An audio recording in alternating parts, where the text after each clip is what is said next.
Okay, moving along. Our next speakers are sure to be familiar to many of you. This lovely couple has been married for 37 years, have been blessed with 4 children and 15 grandchildren.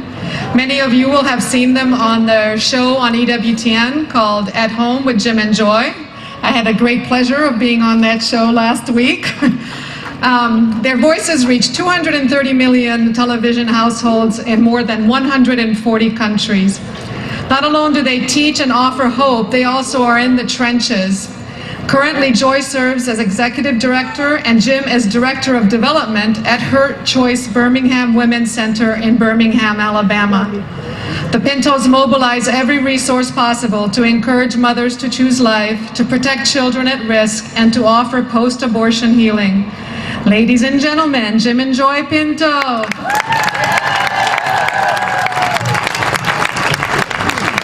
Well, thank you. Thank you for coming out. Silence in the face of evil is in itself evil.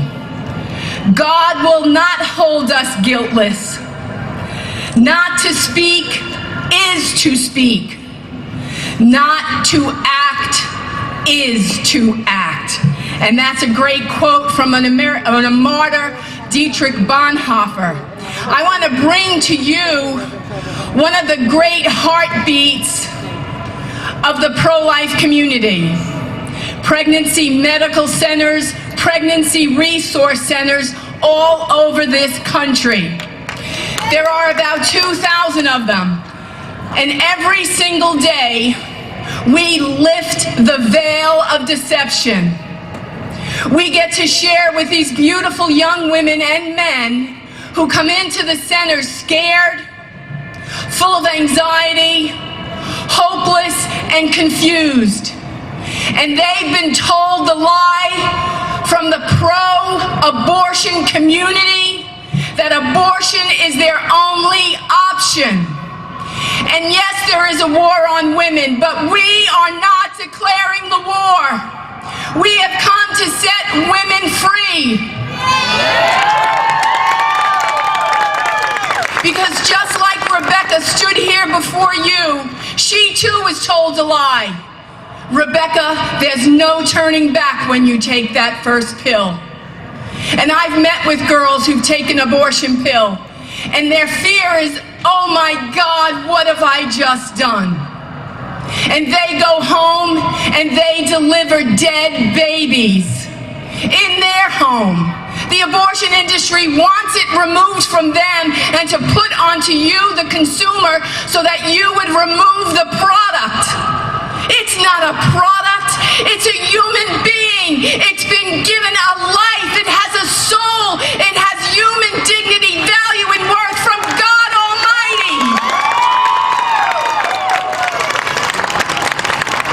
And we will stand as the pro-life community and take each client one woman at a time and tell her that she is loved and that she is good and that her baby is not a burden, that it is a blessing, and God has a plan, and there's going to be a greater good that's going to come out of this evil. So every single day, we are giving free pregnancy tests. The abortion industry is going to charge her for a pregnancy. We give free ultrasounds. They're going to charge them $150 for their ultrasound. We give them free pregnancy, free counseling, free restoration to their lives. But the abortion industry is going to charge them because they're all about greed and death and money. We are about freedom and love and life. And I want to say thank you to the Knights of Columbus, because in 5 years, they have placed 500 ultrasound machines in all 50 states of the United States of America.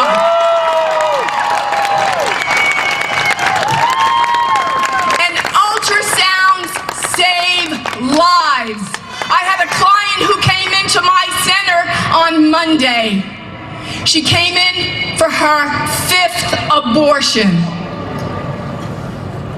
and we lifted the veil.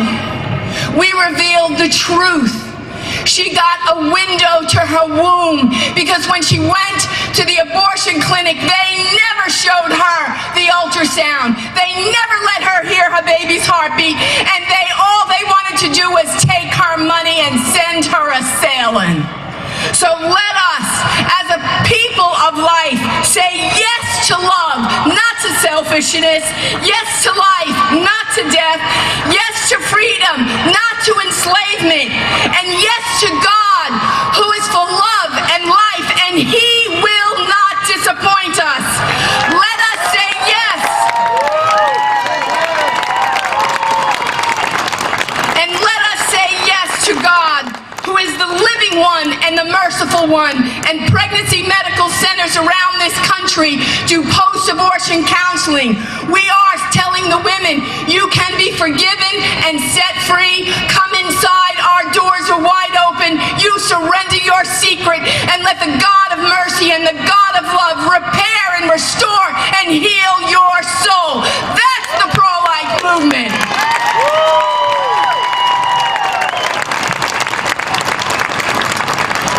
I'm so glad I'm married to her.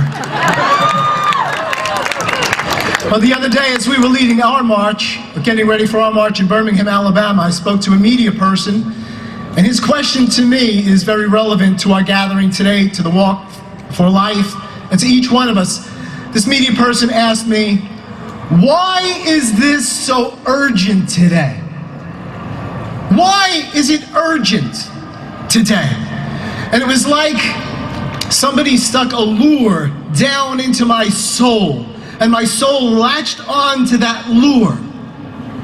Why is it so urgent? Why are you so compelled to make the case for life? Can you answer that question? Somehow the Lord, as Joy has said, has lifted the veil from our eyes on the sacredness and dignity, the greatness, the beauty of every human being.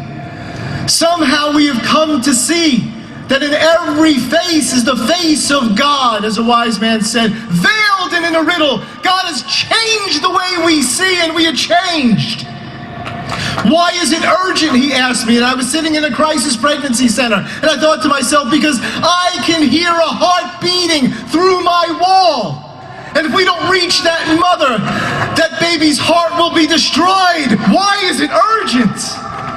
It's urgent because we as a pro-life people stand against the dismemberment of little babies in the womb and dismemberment of people outside of the womb. It's urgent because we gather together today because our message, if it is followed, our philosophy, if it is followed, everybody lives. Everybody loves. We are here to declare the inestimable worth, value, and dignity of every human being. If this world would follow it, if we would all sit down at the table of humanity, if we would not be like some government leaders that so glibly say they believe in the dignity of every human being, but they do not believe in the dignity and the sanctity and the right to life of those in the womb, or the elderly, or the handicapped. Our message is a great message. It's urgent that you get it out there. That every one of you is called to be an evangelist, a missionary of the gospel, of the good news of life. And you were sent by God to evangelize this world, beginning in San Francisco and in this Bay Area. Take the gospel of life to the world. Because the glory of the Lord, the gospel of life, will cover this earth. Jesus Christ is coming like a thief in the night. He didn't say exactly the season of the time. He just said you better be ready because there'll be no place to hide. Make straight the paths of righteousness now. Shine your light, because face to face you will see Jesus, the embryo, the fetus, who is now Lord of all, and He's the light of the world. We will see Jesus face to face. Take the gospel of life to San Francisco, and through EWTN, take it to the world. Have courage, have passion. God will prevail.